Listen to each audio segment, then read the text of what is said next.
গতবার ট্রফিটা হোমেই ছিল, কিন্তু ফাইনালে গিয়ে ইংল্যান্ড কিন্তু হেরে গেল, ফলে ট্রফিটা কিন্তু হোমে না গিয়ে রোমে চলে গেল। এবারও কিন্তু হোমে ফেরানোর একটা সম্ভাবনা জেগেছে, এবং জার্মানি থেকে আজকে ফাইনালে স্পেনের মুখোমুখি ইংল্যান্ড। তো এই ফাইনালে কে এগিয়ে থাকবে, কারা কিভাবে লড়াই করবে, কোন প্রক্রিয়ায় লড়াই করবে, কোন কৌশলে লড়াই করবে, এই ব্যাপারেই জানতে আমরা কথা হলো আজ রাজ শুভনারায়ণ চৌধুরীর সাথে। আচ্ছা, আজ ফাইনালে দুই দল আসলে দুই রকম খেলে উঠে এসেছে। একদল সবগুলো ম্যাচ জিতে এসেছে স্পেন, আর ইংল্যান্ড শুরু থেকে অতটা ভালো না খেললেও সেমিফাইনালে কিন্তু বেশ চমৎকার ফুটবল উপহার দিচ্ছে, অন্তত প্রথমার্ধে। তো আজকে কারা এগিয়ে থাকবে? কারা এগিয়ে থাকবে এখন পর্যন্ত স্পেন, কিন্তু আপনি যদি ফাইনাল পর্যন্ত দুই দলের পথ চলাটা যদি দেখেন, স্পেন 6 ম্যাচে 6টি জিতেছে, যেটা অলরেডি রেকর্ড। ইউরোপিয়ান চ্যাম্পিয়নশিপে আর কোনো দলের সেটা ছিল না 6 ম্যাচে জেতার। ইংল্যান্ড কোয়ার্টার ফাইনাল এবং সেমিফাইনালে তাদের ফরমেশনে কিছু চেঞ্জ আনার পর তাদের খেলা যেটা হচ্ছিল, ইংল্যান্ডের খেলাটা অ্যাকচুয়ালি ঘুম পাড়ানি ছিল, সেই জায়গা থেকে একটু চেঞ্জ এসেছে, but still not up to the mark. মানে ইংল্যান্ড যদি এখনও কেউ বলে যে স্পেনের তুলনায় ইংল্যান্ড খেলার দিক থেকে তুলনা করলে ইংল্যান্ড এখনও অনেক পিছিয়ে থাকবে। ইংল্যান্ডের খেলাটা কি বলবো আপনার, একটু ইন্ডিভিজুয়াল ব্রিলিয়েন্সের উপরে ডিপেন্ড করে। এটা এখনও ট্যাকটিক্যালি হ্যাঁ, তারা হচ্ছে নিজেদেরকে আগলে রাখা, যেটা ব্যাপারটা ডিফেন্স আগলে রাখে। আপনি মাঠে খেলগুলো দেখবেন যে বল যেখানে থাকে তার পেছনে হয়তো 4-5 জন ইংল্যান্ডের প্লেয়ার থাকে, একটু ডিফেন্সিভ মাইন্ডেড স্টিল। তো খেলার দিক থেকে ডেফিনেটলি এখনও ইংল্যান্ড এগিয়ে, স্পেন এগিয়ে থাকবে, কারণ ওদের এখন পর্যন্ত আমার মনে হয় যারা ইউরো দেখেছেন প্রায় সবাই এটাই মেনে নেবেন যে স্পেনই এখন পর্যন্ত সবচেয়ে সুন্দর ফুটবলটা খেলেছে। আজকেও ফাইনালে হয়তো স্পেনই এগিয়ে রাখতে হবে। স্পেন ট্যাকটিক্যালি সবচেয়ে ব্যালেন্সড এখন পর্যন্ত। তাদের খেলাটাও আপনি যদি পাসিং চিন্তা করেন যে টিকি টাকা ছোটো ছোটো, ওরা প্রয়োজনে সেটাও খেলছে, আবার প্রয়োজনে যখন অপোনেন্ট চার্জ করছে তো ওরা একটা বা দুইটা পাস দিয়ে বের হয়ে চলে যাচ্ছে, সেই ডিরেক্ট ফুটবলটাও খেলতে পারছে। ইংল্যান্ড সেদিক থেকে যেটা পোটেন্সি আমরা বলি আক্রমণের দিক থেকে গোল করার যে সামর্থ্য, সেটা এখন পর্যন্ত দেখাতে পারেনি। সো সব কিছু মিলিয়ে স্পেনকে এগিয়ে রাখতে হবে। ইন্ডিভিজুয়াল ব্রিলিয়েন্সের কথা বললেন, তো ইন্ডিভিজুয়াল ব্রিলিয়েন্সের কথা যদি আমরা বলি, তাহলে কিন্তু দেখা যাচ্ছে স্পেন যে সেমিফাইনালে উঠেছে সেটাও কিন্তু একটা ব্রিলিয়েন্সের উপরেই ছিল। ইয়ামালের ওই যে শটটা, ওই শটটাই কিন্তু ব্যবধান করে দিল। তা না হলে কিন্তু ফ্রান্স মানে হয়তো বা ম্যাচটা সময়, অতিরিক্ত সময় বা পেনাল্টিতেও নিয়ে যেতে পারতো। তো তো এই শেষ পর্যন্ত ব্রিলিয়েন্সেই হচ্ছে, কিন্তু ট্যাকটিক্যালি কি ইয়ামালকে আজকে আটকে রাখা, সেটা কি আটকে রাখতে পারবে যেটা ফ্রান্স করতে পারেনি? ইয়ামালকে আটকে, যেটা আপনি বলেন ইন্ডিভিজুয়াল ব্রিলিয়ান্স, হ্যাঁ ইয়ামালের ওই শটটা ম্যাচটা স্পেনের জন্য ওপেন করে দিয়েছে, শেষ পর্যন্ত জিতেই গেল। এটা তো ইন্ডিভিজুয়াল ব্রিলিয়ান্স, আলটিমেটলি তো ইন্ডিভিজুয়াল ব্রিলিয়ান্স থাকবে আপনার। আপনি হয়তো ট্যাকটিক্যালি যেভাবে সেট আপ করেন, শেষ পর্যন্ত একটা প্লেয়ার কীভাবে কাটিয়ে গেল, কীভাবে ওই ছোটো ছোটো মোমেন্টগুলোই ম্যাচে ডিফারেন্স তৈরি করে দেবে। বাট স্টিল ওই মোমেন্টটা তৈরি করে দেওয়ার জন্য কোচ কতটুকু তার টিমকে সাজান, সেটাই হচ্ছে ট্যাকটিক্স। এখন স্পেন যেভাবে সাজাচ্ছে, সেদিক থেকে ইয়ামাল বা নিকো উইলিয়ামস ওই অন্য পাশে, ওরা ওই খেলার ফ্রিডমটা পাচ্ছে। আর যেটা বললেন যে নিকো উইলিয়ামসকে কীভাবে আটকাবে, সরি ইয়ামালকে কীভাবে আটকাবে, ইয়ামালকে আটকানোর ক্ষেত্রে আজকে স্পেনের কিন্তু ইংল্যান্ডে কিন্তু আপনি যদি লেফট ব্যাক দেখেন, লেফট ব্যাক কিন্তু ইংল্যান্ডের এখন পর্যন্ত ঠিক সর্টেড না। এখন পর্যন্ত ওরা মেইনলি একজন লেফট ফুটের লেফট ব্যাক নিয়ে গেছে, সেটা হচ্ছে লুকশ ফিট ছিলেন না বলে এতদিন পর্যন্ত কিরান ট্রিপিয়ার খেলেছেন। কিরান ট্রিপিয়ার কিন্তু রাইট ফুটেড। সো তাকে ইয়ামালের এগেনস্টে খেলানো, একদিক থেকে চিন্তা করলে হ্যাঁ ইয়ামাল যেহেতু কাটিং করে ঢুকে যাবেন, সেক্ষেত্রে রাইট ফুটের প্লেয়ার হলে তাকে আটকানোটা সহজ। একদিক থেকে চিন্তা করলে হ্যাঁ শর্ট আটকানোটা সহজ। কিন্তু আপনি যখন ইয়ামালের সাথে, কিন্তু ইয়ামাল কিন্তু একা না, তার পাশে আজকে আবার দানি কারবাল ব্যাক করার চান্স বেশি। উনি কার্ডের যে ইয়েটা ছিল সেটা কেটে গেছে সেমিফাইনালে, তিনি আজকে আবার ফেরার চান্স বেশি। সো ইয়ামাল যদি কাটিং করেন, সেদিক থেকে আপনার দানি কারবাল উইং ব্যাক ধরে উঠে যাচ্ছেন ওভারল্যাপ করে। সো ওই বিবেচনায় ইংল্যান্ড আজকে লেফট ব্যাকে কাকে খেলাবে, সেটা খুব বড় একটা ফ্যাক্টর হয়ে যেতে পারে যে ইয়ামালকে আটকাতে পারবে কি। কারণ আপনি যদি, যখন আপনি একজন রাইট ফুটের প্লেয়ারকে খেলাচ্ছেন লেফট ফুটের প্লেয়ারের এগেনস্টে, ইয়ামাল তো এমন না যে শুধু কাটিং করে ঢুকে, সেই ইচ্ছাগুলো আবার ওইদিকেও বের হয়ে যেতে পারে। সো আপনি যখন বডি ডজে যদি সে একবার ট্রিপিয়ারকে পেরিয়ে যেতে পারে, আপনি তখন কিন্তু ট্রিপিয়ার যেহেতু তার বডির ওরিয়েন্টেশনটা একটু মাঠের কী বলবো অন্য পাশে থাকে, তখন কিন্তু তার জন্য ঘুরে আবার ইয়ামালকে ধরে ফেলাটা একটু টাফ হয়ে যাবে। এবং ট্রিপিয়ার ঠিক খুব বেশি যে পেইসি তাও না, ওয়াকারের মতো না। সো সেদিক থেকে আমার মনে হয় ইংল্যান্ডের জন্য ভালো হবে যদি আজকে তারা লুকশো অলরেডি ফিটনেস ফিরে পেয়েছেন, অনেকটাই সেমিফাইনালে খেলছেন। তো লুকশোকে নামানোটা হয়তো ইংল্যান্ডের জন্য বেটার হবে। এখন দেখা যায় ওই কোশ্চেনটার উপর ডিপেন্ড করে ওরা ইয়ামালকে কতটুকু আটকাতে পারে, কতটুকু না। তো ওই দিক থেকে যেহেতু ওয়াকার আছে, হয়তোবা ওইদিকে ইংল্যান্ডের শর্ট রেটও থাকবে। আর সেক্ষেত্রে কিন্তু এই টুর্নামেন্টে দেখা যাচ্ছে স্পেন আসলে সবচেয়ে বেশি অ্যাটাক করেছে লেফট সাইড থেকে। তো আজকে কি রাইট সাইডে মুভ করার সম্ভাবনা আছে কি না? আর হচ্ছে ধর আমরা তো শুধু উইং নিয়ে কথা বলছি, কিন্তু এখানে তো মাঝমাঠও একটা গুরুত্বপূর্ণ ব্যাপার। তো সেই ক্ষেত্রে কারাই গিয়ে থাকতে পারে? না, এই দিক থেকে একেবারে যেমন আপনি যেটা বললেন লেফট সাইড ওরিয়েন্টেড অ্যাটাক ইংল্যান্ডের, স্পেনের।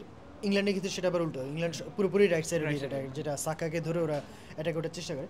এইটা খেলার ধরনটা আপনার ইংল্যান্ড লেফট সাইড ওরিয়েন্টেড, কারণ হচ্ছে আপনার ওরা, আপনি যদি টুর্নামেন্টে নিকো উইলিয়ামস এবং লামিনে ইয়ামালের পজিশনিংটা দেখেন, নিকো উইলিয়ামস কিন্তু মাঝমাঠের নিচে সেভাবে নামেইনি।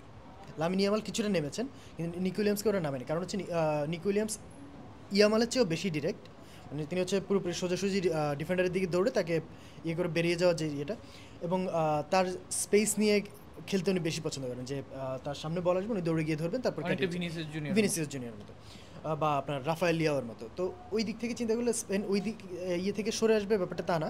ইংল্যান্ড স্পেন আজকেও লেফট সাইড ওরিয়েন্টেডই অ্যাটাক থাকার সম্ভাবনা বেশি, ইংল্যান্ডের ক্ষেত্রে সেটা রাইট সাইড ওরিয়েন্টেড অ্যাটাক থাকার সম্ভাবনাই বেশি।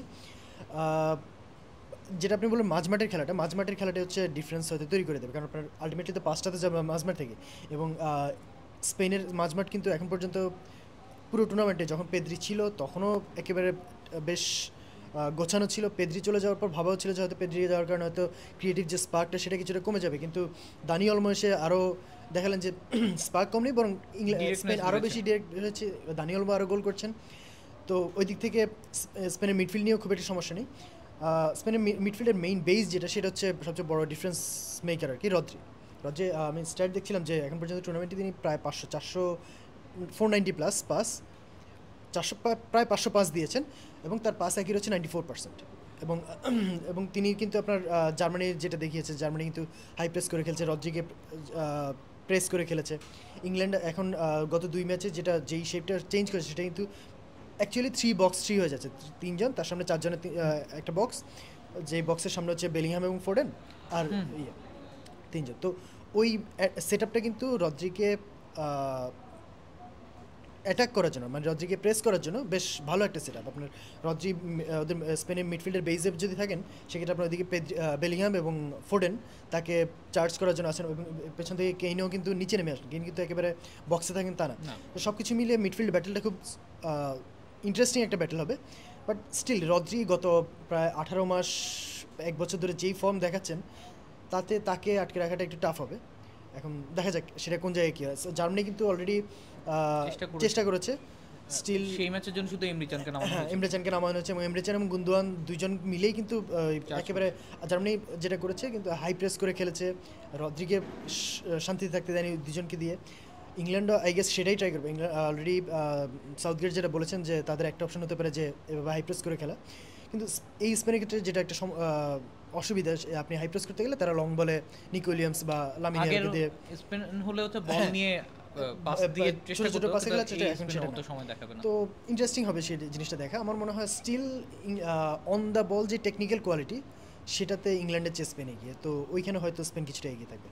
আচ্ছা, আর শেষ কোশ্চেন, সেটা হচ্ছে গোল তো শেষ পর্যন্ত ম্যাচটা তো গোলেই ডিফারেন্স মেক করতে হবে। এই জায়গায় কি তাদের দুই দলেরই কি স্ট্রাইকের কোনো মানে সমস্যাটা দেখা যাচ্ছে না? বা মোরা তো প্রথম ম্যাচে গোল করেছিলেন, কেইন একটা ম্যাচে মানে বেশ অ্যাকচুয়ালি ডিফারেন্স মেকিং গোল, কিন্তু যে মানে এই দুইজনের কাছ থেকে দল যেটা আশা করছে গোল করে দেওয়া, সেটা কি এখনও তারা দেখাতে পারছেন, বা আজকে কি তারা দেখাতে পারবেন এরকম একটা কেজি যেটা ম্যাচ হতে পারে? আপনার দুই দলেরই সেট আপটা এমন যে দুই দলের দুই মেইন যে ফোকাল পয়েন্ট যে স্ট্রাইকার হওয়ার কথা ছিল, দুইজনে কিন্তু অনেক নিচে নেমে এসে গেলেন। কিন্তু সবসময় এমন ছিলেন যে তার দুই পাশে উইঙ্গার থাকবে, উনি নিচে নেমে এসে রিলিজ করে দেবে, তারপর তিনি উঠে যেয়ে গোল করতেন। কিন্তু সবসময় এভাবেই খেলেছেন, টটনহামে সন ছিল, বা সবসময় এভাবেই খেলে এসেছে। হ্যাঁ, স্টার্লিংরা মানে যখন আগে ইংল্যান্ড টিমে রাশফোর্ড বা স্টার্লিং ছিলেন তখন তাই করতেন। এবার কিন্তু একটু কেইনের জন্য প্রবলেম। কেইন অলরেডি 3 গোল করেছেন টুর্নামেন্টে এখন পর্যন্ত, joint highest scorer. But still কেইনের খেলা দেখে মনে হবে না যে কেইন খেলছেন। এটা একটা বড় কারণ ইংল্যান্ড যেভাবে সেট আপ করছে, কারণ হচ্ছে আপনার ইংল্যান্ড কিন্তু এখন উইং বেসড খেলছে না, ইংল্যান্ড খেলছে আপনার নাম্বার 10 রেখে, বেলিংহাম এবং ফোডেনকে নাম্বার 10 রেখে। তো কেইন যখন নিচে নেমে আসছেন, কেইনের জন্য তো আপনার যেটা হয় কি, আপনার অপোনেন্ট ডিফেন্ডারকে বাইপাস করে যাওয়ার জন্য তো একটা প্লেয়ার লাগে, ওই প্লেয়ারটা কেইন নিজেও না, তার পাশে যারা আছেন বেলিংহাম বা ফোডেন তারা কেউই না। এই কারণে হচ্ছে কেইনের কিন্তু গোল স্কোরিং অপরচুনিটি সেভাবে আসছে না। আর আরেকটা, এবং আপনি যেটা দেখবেন ইংল্যান্ড কিন্তু এখন পর্যন্ত যতগুলো গোল করেছে তার বেশিরভাগই হচ্ছে 80 মিনিটসের পরে, এবং বেশিরভাগ ম্যাচে কিন্তু কেইনকে তারা হয় কেইনকে উঠিয়ে নেয়, নতুবা কেইনের পাশে অন্য একজন স্ট্রাইকার আছে, ইভান্টনি হোক বা পালমার নেমেও পালমার কিন্তু আপনার সাকা বা ফোডেন এদের চেয়ে অনেক বেশি ডিরেক্ট, এবং পালমার কিন্তু আপনার, হ্যাঁ পালমারের পায়ে স্কিল আছে, বাট পালমার কিন্তু অনেক বেশি গোল পোস্ট ওরিয়েন্টেড, মানে তার গোল এবং অ্যাসিস্ট সবসময় বেশি, একটু ডিরেক্ট প্লেয়ার। তো ওই জিনিসগুলোর পরে কিন্তু ইংল্যান্ড গোল পায়। আপনি 80 মিনিটসের পরে যখন ওলি ওয়াটকিন্স বা ইভেন্টনিরা নামছেন তখন হচ্ছে ইংল্যান্ড গোল পাচ্ছে, কারণ হচ্ছে তখন তাদের আউটলেট তৈরি হচ্ছে দুইটা উইংয়ে। তো এদিক থেকে ইংল্যান্ড কেইনকে কীভাবে খেলাবে সেটা একটা বড় ব্যাপার। আজকে অনেকেই বলছিলেন যে ওয়াটকিন্সকে খেলাবে কিনা, যদিও সেটা চান্স কম। ওয়াটকিন্সকে হয়তো হ্যাঁ অপোনেন্টের লাস্ট ডিফেন্ডারের দুই পাশ ধরে দৌড়টা নেন, সেটা হয়তো ফোডেন বা বেলিংহামের জন্য সুবিধাজনক, তাদের যদি পাস বাড়ানো হয়, কিন্তু সেটার জন্য তখন আপনার কোল পালমারকে লাগবে, মানে কোল পালমারের মতো একজন প্লেয়ারকে লাগবে যিনি মিডফিল্ড থেকে পাসটা বাড়াতে পারবেন। কারণ ফোডেন বা বেলিংহাম হচ্ছে আপনার বল নিয়ে নিজেরা এগিয়ে যাওয়া প্লেয়ার। তো আর ওই দিক থেকে আপনি মোরাতার কথা, যে মোরাতের কিন্তু স্পেন মোরাতার জন্য সেভাবে ভুগছে না, কারণ হচ্ছে আপনি মোরাতে এখন স্পেন সম্ভবত এখন পর্যন্ত 7জন বা 8জন গোল স্কোরার পেয়েছে যারা টুর্নামেন্টে অ্যাটলিস্ট একটা গোল করেছে। তো মোরাতে হ্যাঁ নিচে নেমে আসছেন, মোরাতে নিচে নেমে আসার কারণে কিন্তু স্পেন এখন যেহেতু ডিরেক্ট খেলছে, তারা এদিক থেকে আমেরিক লাপোর্তে বা কেউ একজন বল, সেটা লং বল হোক বা লম্বা পাস হোক, সেটা মোরাতার কাছে যাচ্ছে, মোরাতা থেকে দুই উইংয়ে চলে যাচ্ছে। টিপিক্যাল যেটা আগে যেটা আমরা ইংলিশ ফুটবল বলতাম, যে একজন লম্বা স্ট্রাইকার, দুই পাশে দুই উইঙ্গার, বল চলে যাবে। তো এইটা স্পেনের একটা ওই ট্যাকটিক্সই যাচ্ছে, but with better ball skill. তো এই কারণে মোরাতার গোল স্কোরিংটা ইংল্যান্ডের অতটা, স্পেনকে অতটা ভোগাচ্ছে না, যেটা কারণ হচ্ছে ওইদিকে উইলিয়ামস বা ইয়ামাল বা এদিক থেকে ওদের মেইন যেটা বড় সুবিধা সেটা হচ্ছে দুইজন অ্যাটাকিং মিডফিল্ডার যারা খেলছেন, আপনার অলমো এবং রুইস দুইজনই উঠে যাচ্ছেন এবং দরকারে গোল করে চলে আসছেন। তো স্পেন এই কারণে ভুগছে না, কিন্তু ইংল্যান্ড ভুগছে, এবং সেটা ইংল্যান্ড আজকে হয়তো যেহেতু ফাইনাল, ওরা খুব অ্যাটাকিং খেলার চান্স কম, খুবই কম। তো স্টিল হয়তো এখান থেকে যদি ইন্ডিভিজুয়াল ব্রিলিয়ান্সে গোল পেয়ে যায়, আদারওয়াইজ হয়তো 80 মিনিটস পর্যন্ত ওয়েট করতে হবে ইংল্যান্ড, হয়তো তখন নেমে কেউ যদি গোল করতে পারে। আচ্ছা, তো টেকনিক্যালি অনেক কিছুই হয়তো আবার সম্ভব, কিন্তু তারা সেটা করে দেখাবে কিনা সেটা হয়তো আজকে রাতেই আমরা দেখব। তখন দেখা যাবে ইংল্যান্ড প্রথমবারের মতো ইউরো জিততে পারছে নাকি স্পেন রেকর্ড চতুর্থবারের মতো ইউরো জিতে নিচ্ছে। ধন্যবাদ।